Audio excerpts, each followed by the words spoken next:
بسم اللہ الرحمن الرحیم۔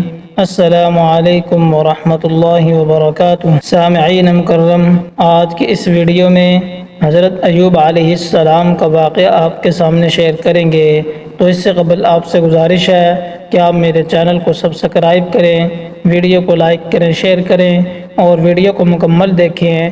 جزاک اللہ خیرا۔ سامعین مکرم، حضرت ایوب علیہ السلام پر امتحانات اور ان کا سلسلہ نسب مورخین کے نزدیک حضرت ابراہیم علیہ السلام سے مل جاتا ہے۔ حضرت ایوب علیہ السلام کا زمانہ حضرت موسیٰ علیہ السلام اور حضرت اسحاق علیہ السلام اور حضرت یعقوب علیہ السلام کے زمانہ کے درمیان ہونا بتلایا گیا ہے۔ حضرت ایوب علیہ السلام کو اللہ تعالیٰ نے دنیا میں ہر طرح آسودہ اور خوشحال رکھا تھا۔ مویشی، باغات، کھیتیاں، کوٹھیاں، زمینیں، اولاد صالح وغیرہ، آپ علیہ السلام کو سب کچھ مرضی کے موافق عطا کیے گئے تھے۔ حضرت ایوب علیہ السلام بڑے شکر گزار اللہ کے نبی تھے، لیکن اللہ تعالیٰ نے آپ کو آزمائش میں ڈالا۔ اللہ تعالیٰ کے حکم سے چند ہی روز میں حضرت ایوب علیہ السلام کی تمام اولاد مر گئی۔ کوئی ڈوب گیا، کوئی مکان کے نیچے دب گیا، کوئی کسی مرض سے ختم ہو گیا۔ حضرت ایوب علیہ السلام کے تمام جانور، گھوڑے، اونٹ، بھینس، گائے، بکریاں وغیرہ سب مر گئے۔ کھیتیاں اور باغات جل گئے اور اجڑ گئے، مکانات گر گئے، تمام سونا چاندی ضائع ہو گیا۔ لیکن ایوب علیہ السلام برابر صبر کے ساتھ شکر کرتے رہے۔ ایوب علیہ السلام کے مصائب کا اس پر بھی خاتمہ نہ ہوا، خود بھی بیمار پڑ گئے اور سخت جسمانی اذیت اور تکلیف میں مبتلا ہو گئے۔ حضرت ایوب علیہ السلام کے ساتھ صرف آپ کی بیوی رہ گئی، جو آپ کی خدمت کرتی اور محنت اور کام کاج کر کے پیٹ پالنے کو لایا کرتی تھی۔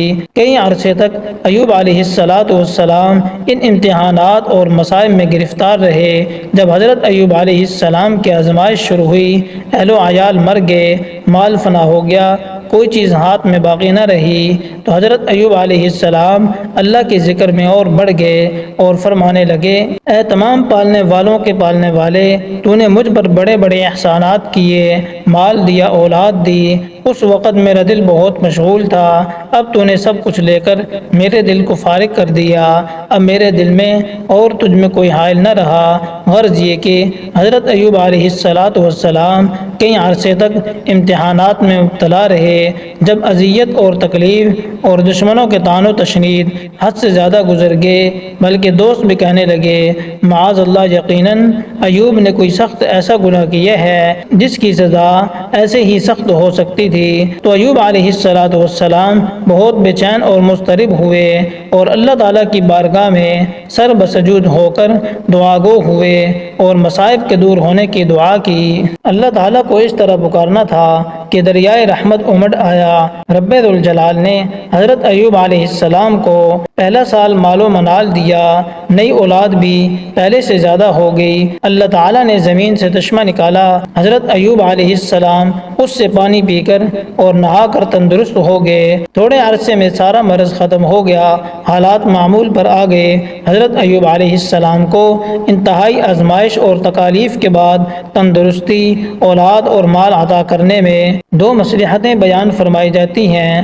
اول یہ کہ ایوب علیہ السلام کی حالت قابل رحم ہو گئی تھی، اللہ تعالیٰ نے اپنی طرف سے رحمت نازل فرمائی۔ دوسری یہ کہ تمام عبادت اور بندگی کرنے والوں کے لیے ایک نصیحت اور یادگار قائم ہو گئی کہ جب کسی نیک بندے پر دنیا میں سخت آزمائش کا وقت آئے تو حضرت ایوب علیہ السلام کی طرح صبر کرنا اور استقلال دکھانا اور صرف اپنے پروردگار سے فریاد کرنا چاہیے، خواہ کتنے ہی مصائب کا ہجوم ہو۔